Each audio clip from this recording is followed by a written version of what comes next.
Praise the Lord. जय मसीह की। हमारे लेहम संगति चैनल को कृपया सब्सक्राइब करें। आइए एक और संदेश के साथ मैं आपसे बातचीत कर रहा हूं। इससे पहले कि मैं संदेश को आपको समझाऊं, मैं 1-2 वचन पढ़ना चाहूँगा। उत्पत्ति अध्याय 2 और 1 से 3 सुनिए।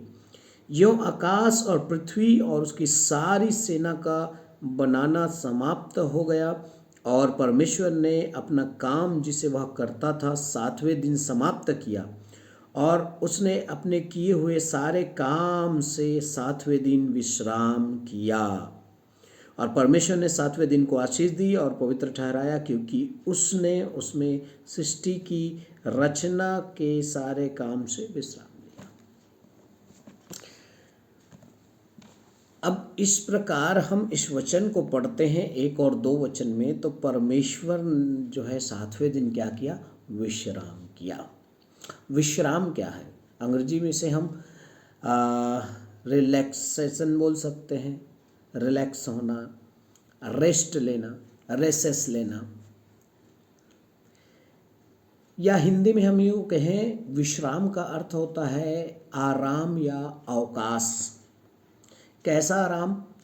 ये शारीरिक हो सकता है, भौतिक हो सकता है, आत्मिक व अनंत विश्राम। बाइबल 4 प्रकार के विश्राम के बारे में बताता है: शारीरिक विश्राम, भौतिक विश्राम, आत्मिक विश्राम और अनंत विश्राम।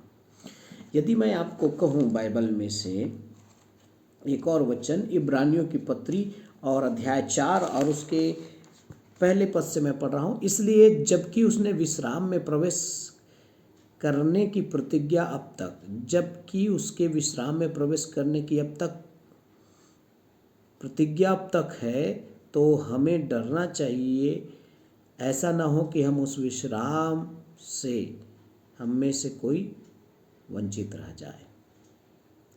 प्रिय प्रभु के लोगों, विश्राम को समझना हमें बहुत ज़रूरी है। बाइबल हमें 4 प्रकार के विश्राम को बताती है और ये भी बताती है कि हमें अभी भी विश्राम में प्रवेश करना है। क्या लगता है, परमेश्वर विश्राम में है?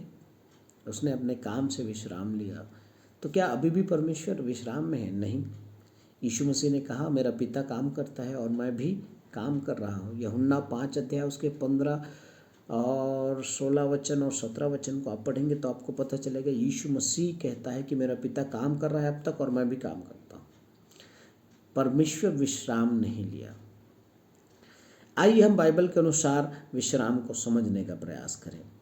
मैं 4 प्रकार के विश्राम बताऊंगा। पहला, विश्राम दिन। विश्राम दिन अर्थात उत्पत्ति अध्याय 2 और उसके 3 वचन में लिखा है और निर्गमन 20 अध्याय और उसके 8 से 11 वचन में लिखा है कि विश्राम दिन, जो कि आराधना का दिन है। आराधना के दिन को विश्राम दिन कहा गया है ताकि आप अन्य कामों को जो संसार में भौतिक रूप से करते हैं उसे आप एक अवकाश करें, एक आराम करें, और वो आराम जो परमेश्वर हमें देता है उसके नज़दीक में बैठकर हमें उसकी भक्ति और प्रार्थना करना चाहिए। 6 दिन आप काम करें, लेकिन एक दिन कम से कम परमेश्वर की सेवा के लिए अवश्य ही आराधना का समय निकालें, और यही पहला विश्राम है। दूसरा, एक पाप में भटका हुआ व्यक्ति को यीशु मसीह इस प्रकार कहता है कि तुम्हारा बोझ मुझे दे दो और मेरा बोझ तुम अपने ऊपर ले लो, क्योंकि मेरा बोझ हल्का है। इसलिए वो कहता है, हे परिश्रम और बोझ से दबे हुए लोगों, मेरे पास आओ, मैं तुम्हें विश्राम दूंगा। ये दूसरा विश्राम है। पाप से दबे हुए लोगों को प्रभु यीशु जो है दूसरा विश्राम देता है। पहला है शारीरिक विश्राम को प्राप्त करके हमें परमेश्वर की उपस्थिति में जो है जाके आराधना करना चाहिए, इसलिए वो हमारा आराधना का दिन है। दूसरा, पाप में भटके हुए जीवन जो कि यीशु के पास आकर जो है अपने आत्मिक जो है विश्राम को प्राप्त करता है। तीसरा जो है दुख, संकट, पीड़ा, मुसीबत, कई बार बीमारियां आपके जीवन में आती रहती हैं और उसके कारण आप ऐसे थक जाते हैं कि आपको एक विश्राम की आवश्यकता है। उसे मैं भौतिक विश्राम कहता हूँ। यीशु मसीह ने बहुत बीमारों को, लंगड़ों को, अंधों को, मुर्दों को, जो बीमार में पीड़ित हैं, कोढ़ी थे, अपाहिज थे, बहरे थे, गूंगे थे, विकलांग थे, प्रभु ने उन्हें चंगाई दिया और चंगाई देकर उन्हें एक विश्राम दिया, जिसे हम भौतिक विश्राम के रूप में समझ सकते हैं। चौथा और अंतिम, उसे हम अनंत विश्राम कहते हैं, जिसे इब्रानियों की पत्री में हमने पढ़ा कि अनंत विश्राम अभी तक हमें किसी को प्राप्त हुआ नहीं है। और बाइबल ये बताती है, यदि आप 4 अध्याय इब्रानियों को आप पढ़ेंगे पूरा 1 पद से लेकर 13 पद तक, तब आपको पता चलेगा परमेश्वर के लोगों का विश्राम।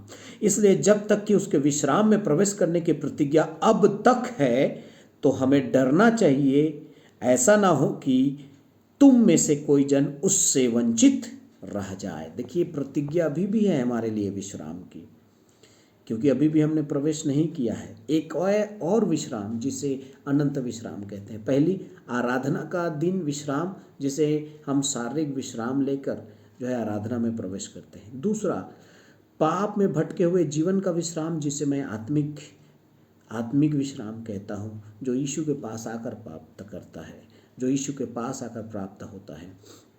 तीसरा, शारीरिक दुख, बीमारी, कष्टों और समस्याओं, परिस्थितियों और विभिन्न समस्याओं से जो है रेस्ट पाना, आराम पाना, विश्राम पाना, जिसे मैं भौतिक विश्राम कहता हूँ। चौथा, अनंत विश्राम, जो कि अनंत विश्राम के लिए प्रिय प्रभु के लोगों, आपको और मुझे समझना है इस वचन को, इब्रानियों 4:1-13 वचन।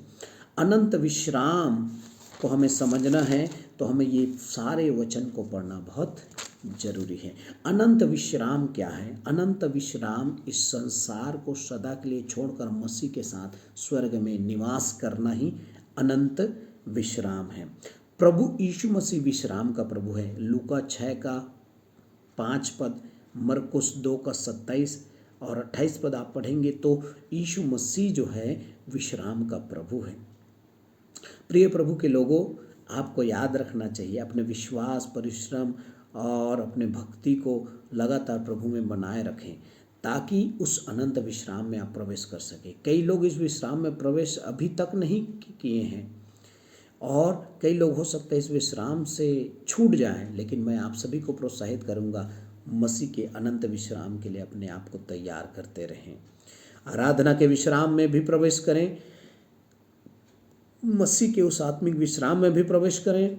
संकटों और दुख, बीमारी, समस्याओं से भौतिक विश्राम को जरूर प्रभु आपको देगा, और अनंत विश्राम के लिए अपने आप को तैयार करते रहें, जहाँ पे हम पिता, पुत्र, पवित्र आत्मा के साथ सदा के लिए आराम करेंगे। वहाँ ना रोना, ना दांत पीसना, ना पीड़ा, ना संकट, ना मुसीबत होंगी, ना वहाँ सूर्य चंद्रमा की आवश्यकता पड़ेगी। वो अनंत विश्राम प्रभु ने आपके लिए रखा है। मैं विश्वास करता हूँ आप उस अनंत विश्राम के लिए परिश्रम करते रहेंगे। प्रभु आपको बहुत ऐसे आशीष दे। God bless you. जय मसीह की।